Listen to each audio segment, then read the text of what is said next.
Hey, do me a favor as we come kind of on the tail end of Thanksgiving. Turn to someone next to you. Just one thing. Each person share one thing you're thankful for as we gather this morning. And then we'll jump in.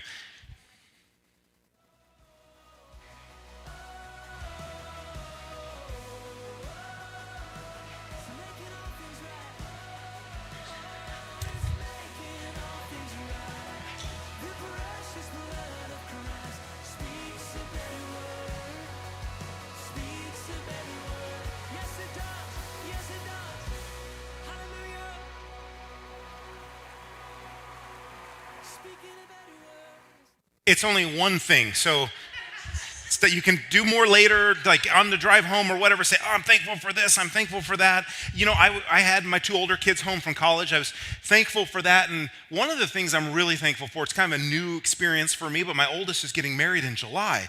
And so we are in this whole like invitation journey, where we're like, you know, who gets to come, who doesn't get to come? I'm like, well, how do you invite them? What are we going to put on the invite? And today in our starting point conversation, I really want to give you an invitation.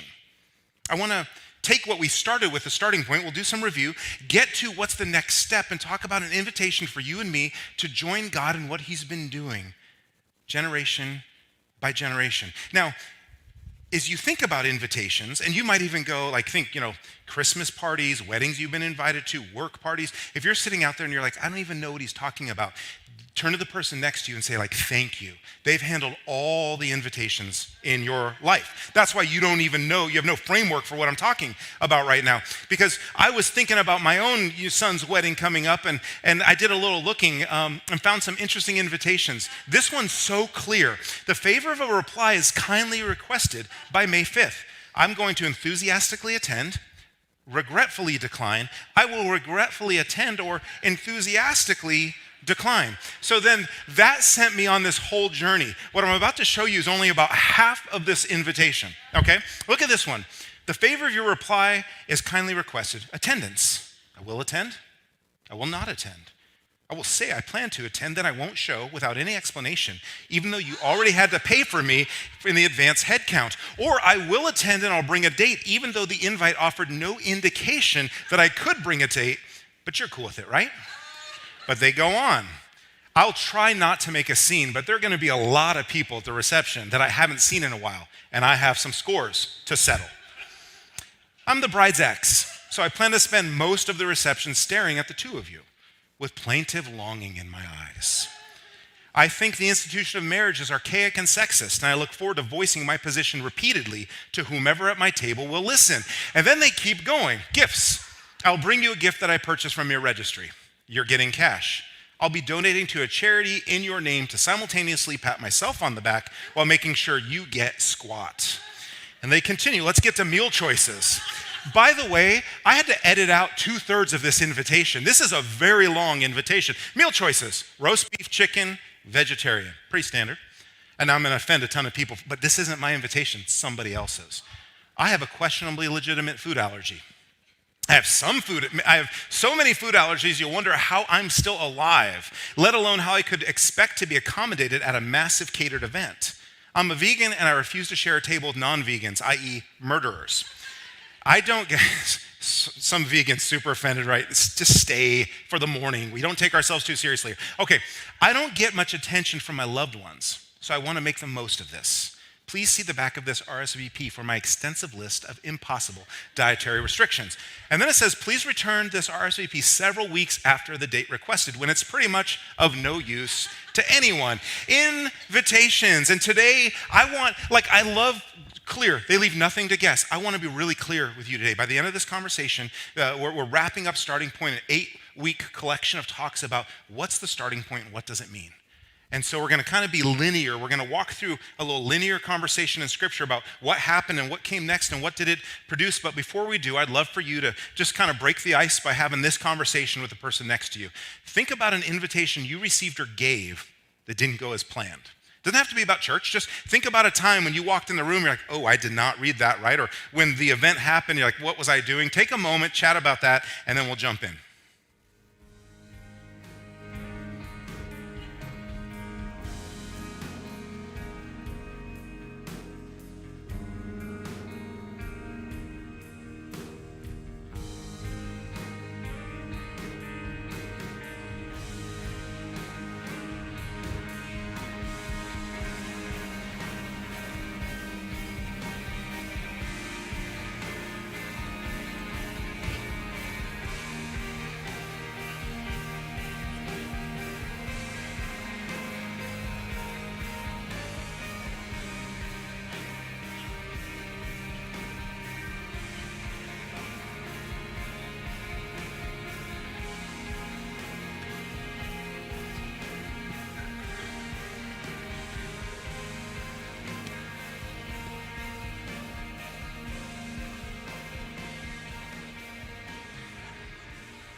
Invitations are complicated for me. Like if you were to come over to my house, we're saying, hey, Friday night, let's do dinner together. And maybe we're inviting a handful of families. This is the type of text I'd give with instructions. Everyone can't wait to see you, bring something.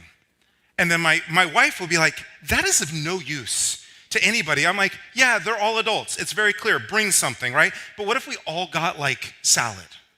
We'd be so disappointed. We need some protein. We need some chips, some dip. So clarity on our invitations is so important. So let's take you back to the beginning and get to what the invitation is. We spent 8 weeks. Last week we took a break and we talked about headlines. If you missed that, it was just a conversation about what happens in here. What do we do with everything that comes like our way? Do we just grab hold of the if it bleeds, it leads, like negativity, pain, suffering? These things just get a response. They do get a response out of us. They get our heart rate going. They get our skin temperature up. Like, what do we do with this? And how do we grab hold of information and say, no. I'm writing my own headlines. I'm not letting people around me, media, friends, family, I'm not letting other people tell me what the headline is. I'm going to grab hold of it. But that was just a 1 week break. Actually, Starting Point has taken us through this journey that started with this. The starting point for the Christian faith is this question: who is Jesus? So it's sort of a conversation about what's an adult faith look like. Now, if you have a childhood faith, or if you're a child in the room, what we're given is beautiful. If you grow up in faith and you're given the story of a God who loves you and what he's accomplished at Christmas and Easter and week in and week out in the power of prayer, it's beautiful. But many of us, as we get older, we start to question and go, but what do I do when I see the world around me unfolding? What do I do with this childhood faith I had? Now, when I say an adult faith, I don't mean like overcomplicated, over-intellectual. I just mean a faith that's honest with so many of the challenges we encounter in this world. And so to make that faith honest, I believe our starting point is this question: who is Jesus? That was week 1. Week 2 was this whole idea about mistakers versus sinners. Are you and I just people who make mistakes that we can fix tomorrow?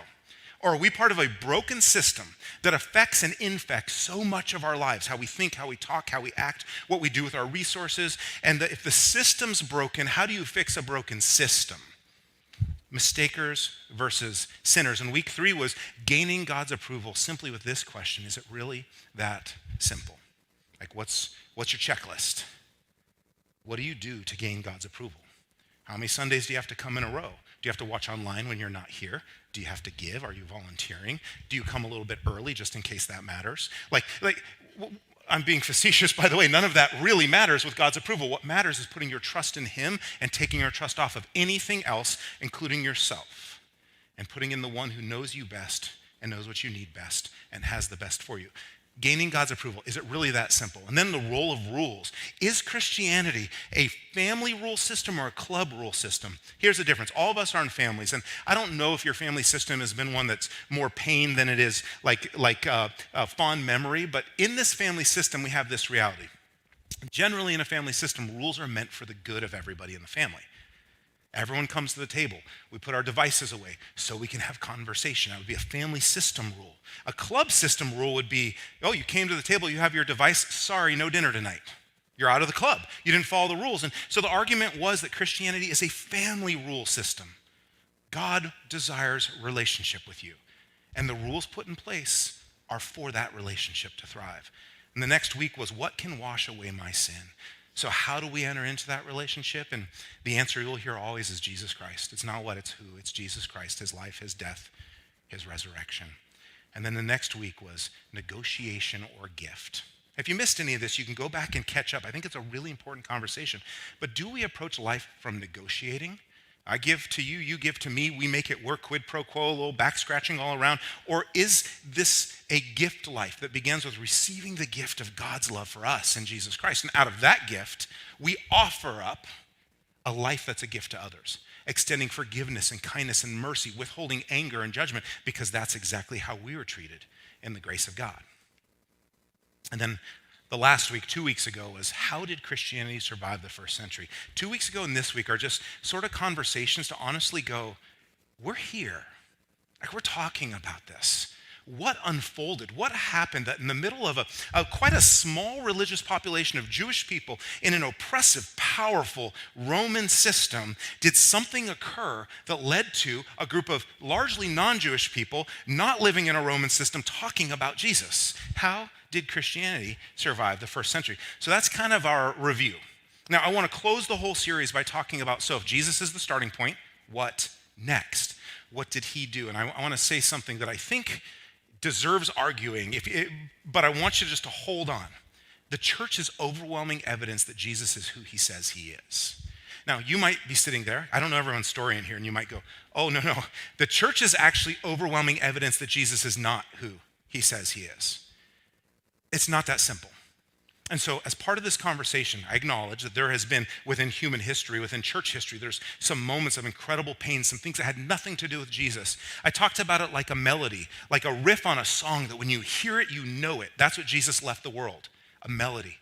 And you know it when you recognize it. And a lot of people have tried to play that melody their own way. They've tried to do it, it's not the melody. It's got a shadow of it, but it's not the original track. And so we're constantly trying to get back to that original piece, to hear it, to replay it, to bring it out to people. The church is overwhelming evidence. In a real base way, this is what I mean.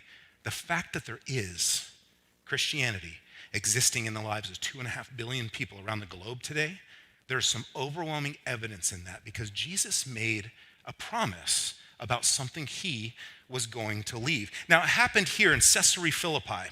This was a province that Jesus visited with his followers, but it wasn't really a Jewish place. It was kind of, in the ancient world, in the region Jesus was in, this was like the Sin City, like what happens in Caesarea Philippi stays in Caesarea Philippi. It was loaded with temples to all sorts of Syrian gods and temples to all sorts of Greek gods, and it was one of the headwaters of the Jordan River, which was really special to Jewish people. It was part of their story, what happens with the Jordan. And so you've got water flowing out of this. And until like plumbing, water was a really big deal. People built whole religious systems around water because water was so important to life. So you've got all these temples. It's also called Caesarea Philippi. It's named after Caesar Augustus. It's kind of an honor because Caesar Augustus, the Caesar was not like president. The Caesar was considered to be a man who basically became a child of the gods. So if you were Caesar, you were considered to be godlike. And each of the villages or cities or towns in that region, they would have a temple to Caesar also, to worship Caesar. This place was so complicated and there's so much trust put into all their ideologies and belief systems that many of these caves, well, they had a name. If you've been around the church, you've probably heard this name, or maybe in your life you've heard it in passing. It was called the gates of Hades, or the gates of hell. Because in these cisterns, it was believed that was the birthplace of many of the gods. And so sacrifices were made regularly into this cave system. That's where Jesus goes. That's where the story takes place. He's with his closest followers. This is most likely, sometimes Jesus has crowds, but he's left that familiar territory.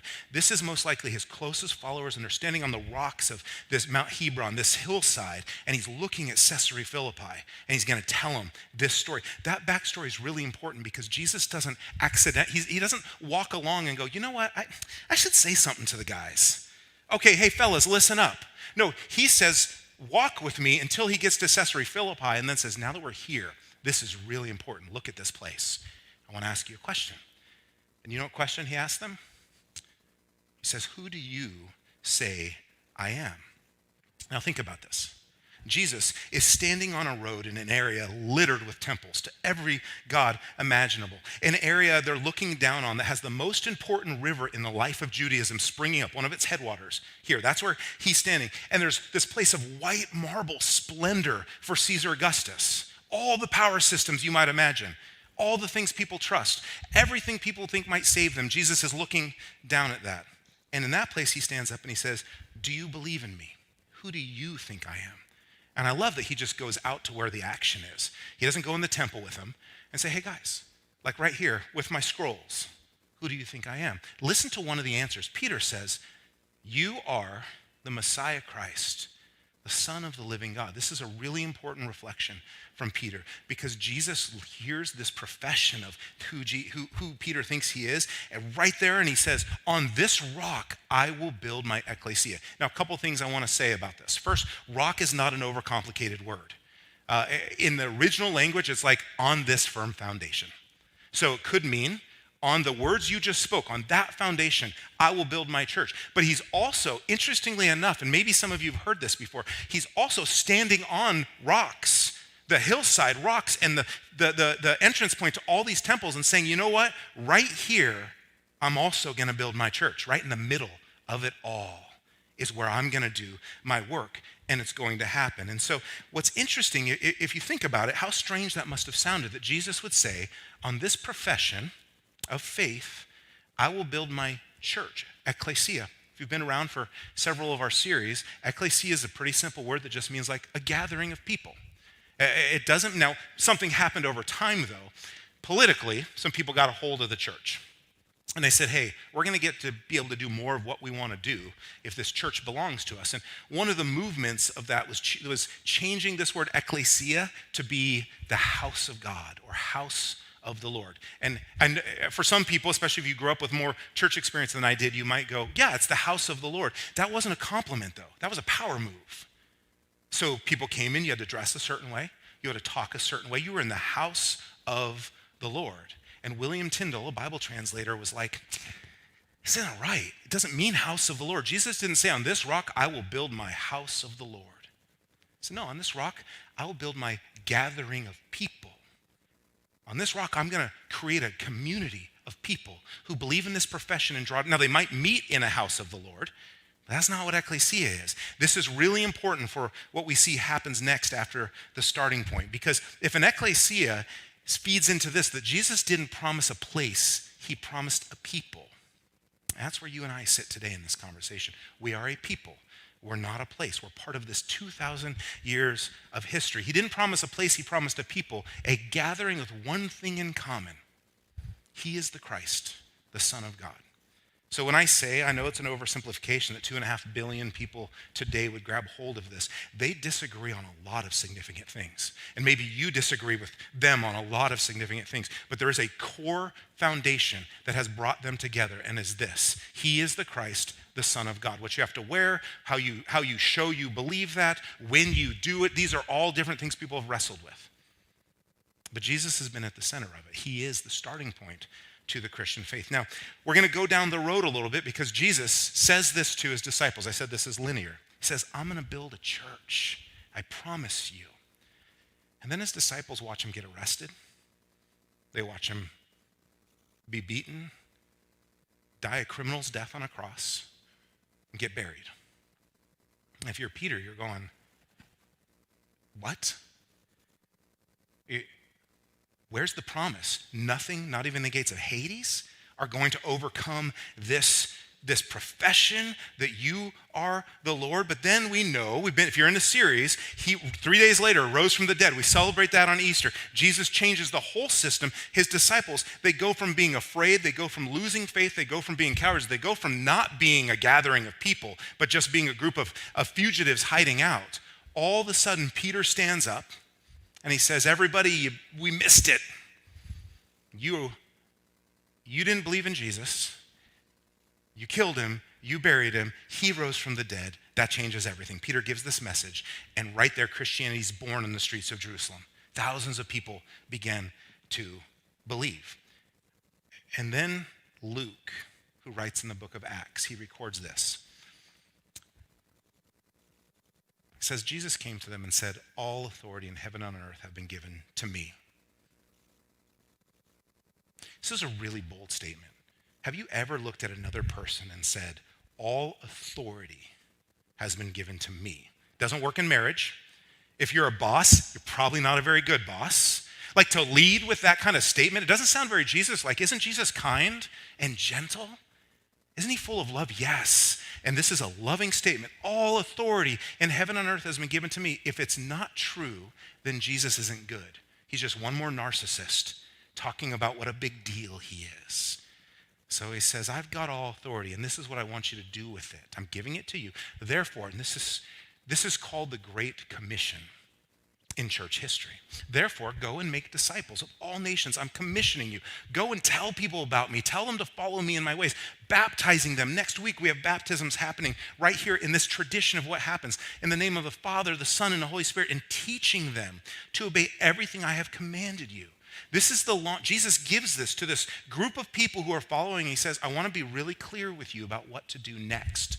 My ecclesia, my gathering of people who believe I am the Christ Messiah, the Son of the living God, is what you do. You go into all the world and you make disciples. Tell them about my resurrection. Tell them about my ethic and my way of life. Invite them to find the hope and the meaning of that. Baptizing them.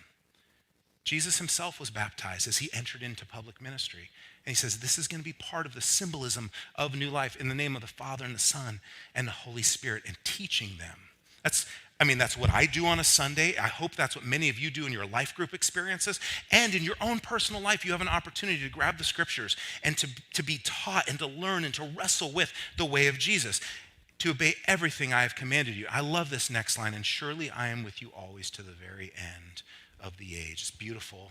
It's personal, it's relational, but put it in the context of where it was said.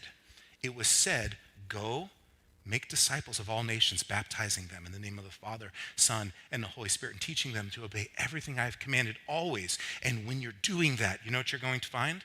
That I am with you always to the very end of the age. Now, Jesus is always pursuing you. He's always next to you. He's always near you. But this statement is a statement about him joining you in his promise to the world.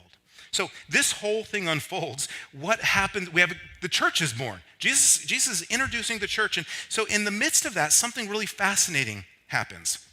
And I'm going to tell it to you like this. I'm going to grab a seat real quick. The disciples start to tell everybody about Jesus, everybody in Jerusalem. They just stay in their hometown. Now, Jesus said, go into all the world. And they're like, yeah, you know what he meant. World, like the neighborhood. And so in Jerusalem, they're telling people about Jesus. And then there's a persecution. But all they do is go as far out of town as they have to. And there, they're telling people about Jesus. It's distinctly Jewish, this little community that's born. It's ethnic in its origin. And then I envision that something really important happens. This movement, this Jesus gathering, this church, it was launched in the city where everything took place, and it never quite left that city. The gathering stopped growing. This has actually happened to churches throughout history. Kind of enough movement happens, and then they settle in and build some walls and like their friends and who they sit next to and the coffee, and they go, you know what, like this is all the world enough. So this is what happened. God, they're in heaven, and God's like, hey, he's looking down, and he goes, Jesus, come here. Okay, it's like a dad-son talk. Jesus, come here. And he says, we have a problem. And Jesus is like, what, Dad? What's the problem? Well, you know this movement that you started, this all going to all the world? It's not moving. The people you chose aren't very good at it. And Jesus is like, well, what's Peter, the brothers, Andrew, John? I feel like they're doing a good job. And God knows, no, look. I don't think they understood what you meant by all nations. They're staying in the neighborhood. I think you need to go back and find someone with a little more like leadership ability. Maybe like a type A driven boss entrepreneur. This didn't really happen, by the way. I'm making all this up. Just in case you're like, wow, what? I've never read this before. So you need to find this entrepreneur type A. Like this person starts companies and sells companies and starts more companies. They have to get things done. And Jesus is like, yeah, but I chose these like outcasts and people who are considered losers, and I entrusted them with this. And God's like, yeah, we're going to have to bring in like the consultation to fix this thing up because it's stuck. We need a courageous risk taker, someone who's not afraid to travel and even likes travel. Someone who's educated and connected, because the early disciples were not connected or educated. They have to be cause-oriented. Get their hands on a cause, and they get it done. Cause after cause after cause. They don't take no for an answer. They're a mover, and they know how to get other people moving. And Jesus is kind of like, I didn't hang out with those kind of people. I hang out with people and spent time with people who no one else accepted, who everyone thought had no use. And then God goes, well, how about this? What if they're also a Pharisee? That would be really good. And now Jesus is like, what? And he looks down, he sees this one guy named Paul. We know him as Paul. He looks down and he's like, how about that guy? And Jesus is like, no, not that guy. You know what he's doing? He's traveling around arresting all my friends and everyone who believes in me, putting them in jail. And God's like, that's exactly who we need. He's like a one-man wrecking ball. He's trying to tear down Christianity one brick at a time. Imagine if we got him on our team. Well, none of that happened. But the movement wasn't going anywhere.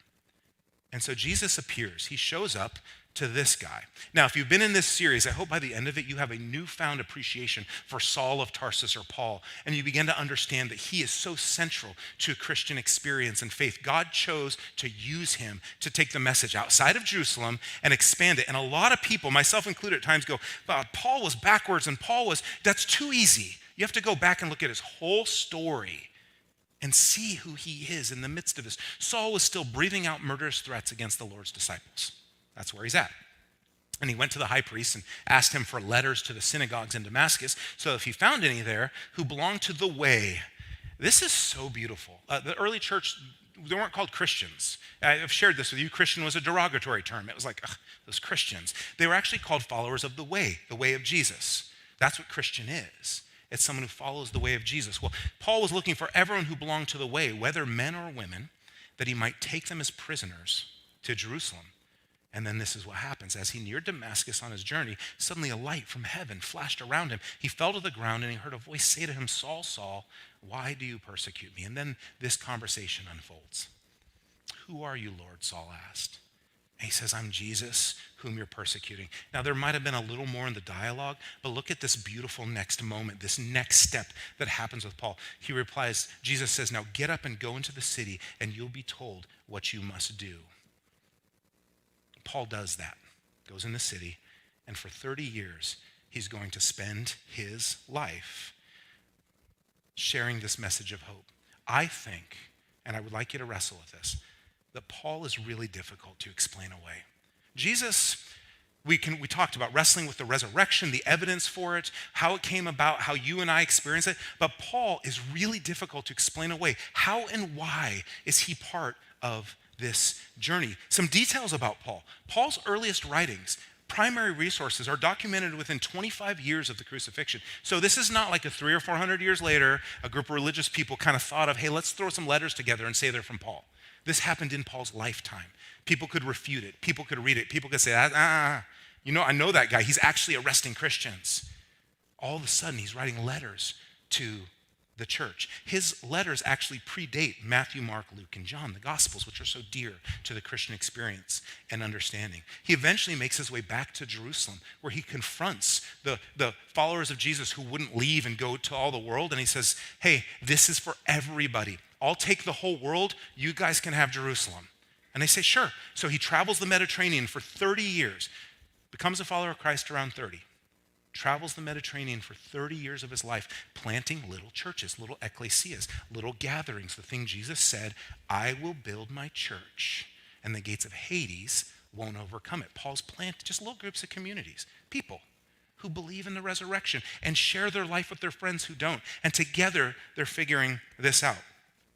He leaves them all over, dozens and dozens of churches, all over the known world in his time. And about 60 years old, he finds himself in Rome, imprisoned, shackled next to a guard, about to lose his life. Paul dies somewhere between 60 and 65 years old. Historical legend, it's not factually documented, but if you go to Rome today, you'll find two places they'd say this is where Paul was beheaded. It's been held in history for about 2,000 years that Paul was dragged to a hilltop outside of Rome, and he was beheaded for teaching that Jesus rose from the dead. Now imagine Paul in his 60s, being dragged out past the Forum. So he would actually walked by the Forum, walking by the Forum, this symbol of Roman power. And as he's marched by, he goes by Nero's circus and Tiberius's palace. And if you could just walk beside him, you could whisper in his ear, it worked. Paul, it worked. He did it. Jesus kept his promise, because Paul's about to lose everything he spent his life doing. One day, if you go to Rome, it's adorned with Christian symbolism. It's not adorned with Caesar symbolism. It's not adorned with Nero symbolism. Something changed the world. Paul was dragged right by this building today. Some of you have been to it, Nero's circus. It's the Basilica of St. Peter. He's dragged right through there. And today, not making a position about which church or what does this, but today a symbol that Jesus did something stands in that place. I want you to think about this before we kind of bring this down. People name their kids Peter. People name their kids Paul. We grow up looking at crosses. They're everywhere, but not because we're all into Roman crucifixion, but because something happened. The church was born, and it's so difficult to explain it away. And Paul, this angry, assaulting man, was brought in and given a second chance, and he planted these little ecclesias all over the known world. And then he gives up his life. One day there will be no Roman Empire. You can't go visit the Roman Empire, but you can come to church here, across the street, up the road, anywhere in the world. You can drop into a community of people who believe that Jesus Christ was the Son of God who takes away the sin of the world. And I just think it's unimaginable, it's impossible, except that's exactly what happened. Jesus said, I will build my church, and the gates of Hades will not overcome it. So here's the invitation. So as you think about an adult starting point to faith, that it begins with asking the question, who is Jesus? The second part is joining this movement that's gone on for history. And sometimes it's lost its melody and made some really terrible music, but it's always been brought back. It's always been brought back to hope, to restoration, to kindness, to forgiveness, to love. And this is God's plan A. He doesn't have a plan B. There's not like a substitute teacher for this. This is the thing. This is what he said he would do. The church is the hope of the world. And some people say, no, Jesus is the hope of the world. But Jesus said, I'm leaving ecclesia for the world, so that they can find hope in someone's eyes, someone's hands, someone's feet, someone's words, a warm welcome, that they can find hope with people. And I know I don't even have a fraction of the passion and love that Jesus has for the church. But I do love the church. And someone shared this with me. And I don't know who the author is, but I just want to read it to you. And it just struck me. A disciple of Jesus is obsessed with the church. Not politics, not their enemies, not their 401k, not if they're a good parent or a bad parent, not their singleness, not their marriage. They're obsessed with the church because Jesus is. He calls the church his bride. A disciple of Jesus is obsessed with the church. He knows her history, her secrets, her scandals, her triumphs. He seeks to understand her throughout the ages and now. He knows her purpose and her true beauty. He is not a cynic who cannot see anything good. He's a critic. He sees all the good amidst the bad, and he loves her. Doesn't that sound a bit like a love relationship? I mean, if you're in love with someone, you see the good amidst the bad. And sometimes that goes really deep, and you've had to walk through some difficult journey together. A disciple of Jesus loves the church. It's his plan A. That is our next step. When Jesus is your starting point, your next step is to love the church. But I want to talk about two key words for you. The first is critic. I want to invite us all to consider being critics. I think, what's a food critic love? Food.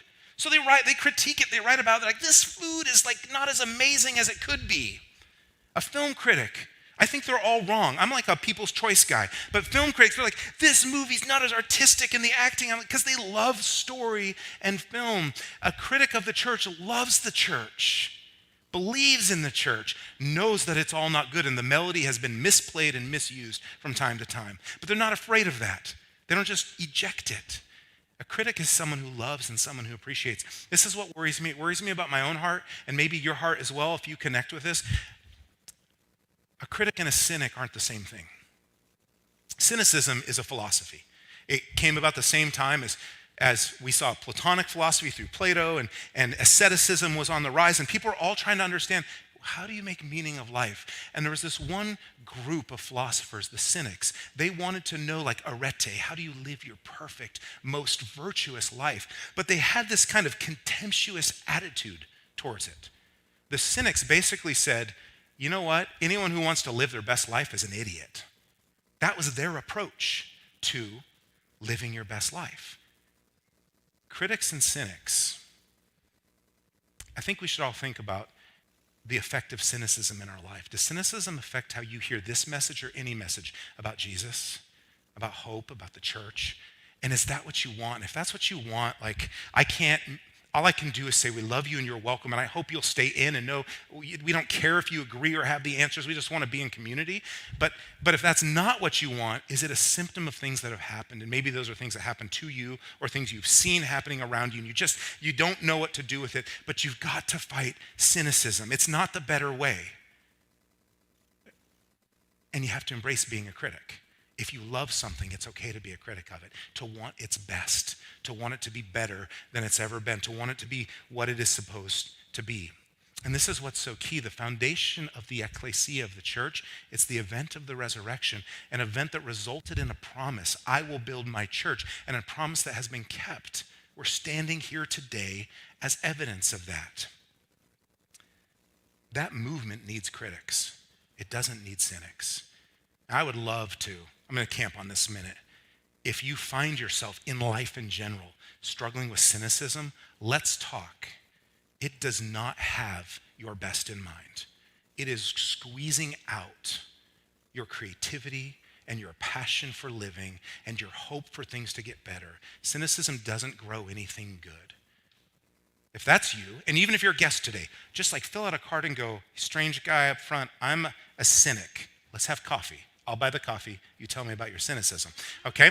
So moving down then, I just want to end with this and saying that the church is, if this is true, if the next step to believing that Jesus is resurrected, and this is kind of what I'm taking task with right now, this idea that I don't need the church, I just need Jesus. If that's, I know you might have said that, I say that all the time, but we might mean the wrong thing by it.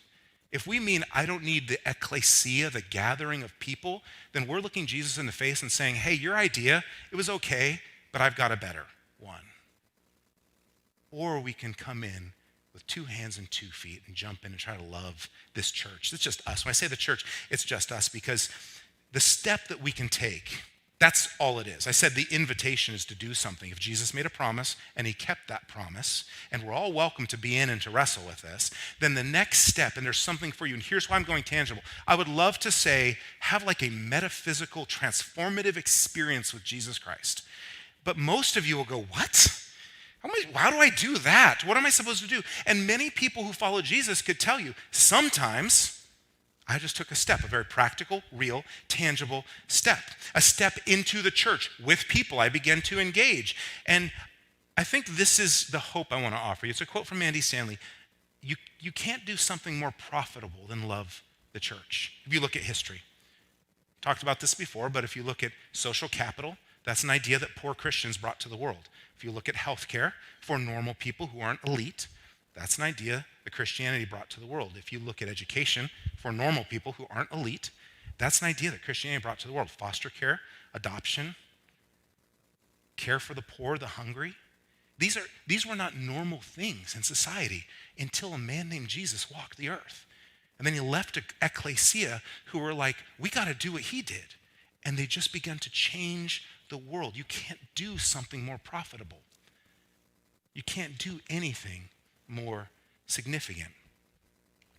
And so your invitation is going to be to take a step. Tangible, but you might go other. My step is just to come back in the next week. Or my step is to not give up on the church and to fight my cynicism. It could be anything, but here's my real practical steps, because I see this in the lives of people bring about fruit. Put your faith in Christ. You might go, I can't. I'm looking for the perfect church. I've got like really difficult news for you.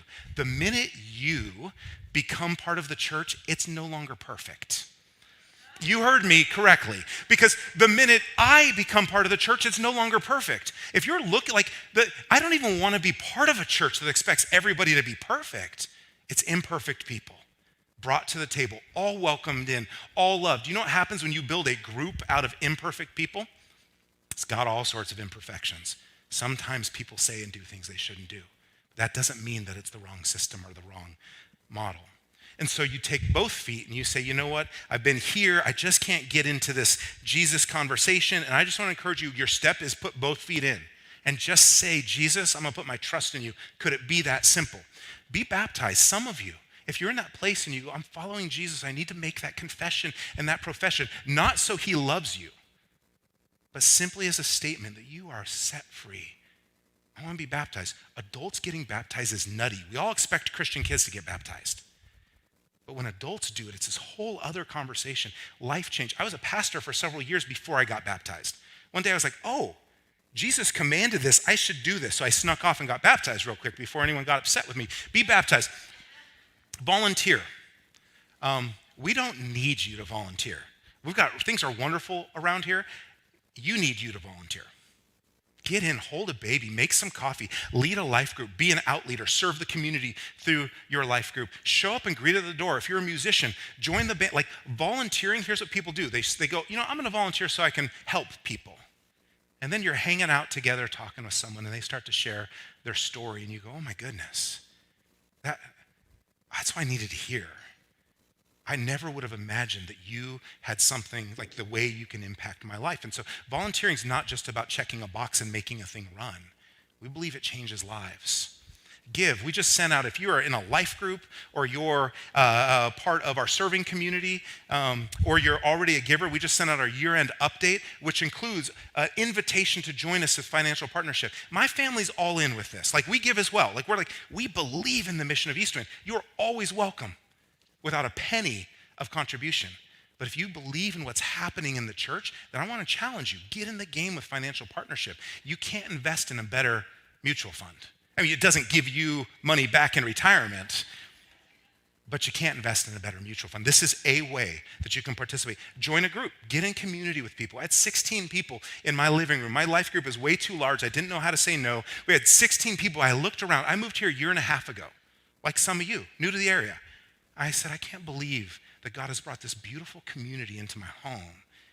And the things we've learned from each other, we laugh, we eat, we pray, we share. Sometimes we don't go anywhere, but it's like, awesome, join a group, invite a friend. Our staff actually thinks you could do all these things and still not do this because this is where the stakes get really high. Some of you are here because you were invited. That's so hard to do. Like, what if people think your church is weird? We are. I am. I mean, just to get that out front here, okay? You invite a friend, you're basically saying, I'm bringing you into my church life. And if you don't like it, I wonder if we'll still be friends or what you'll think about me. I'm the product of being invited. Many of you are as well. My hope for all of our Eastwinders is that you would go, I shamelessly and passionately invite people to come and experience this community. These are next steps. They may not be the next step for you.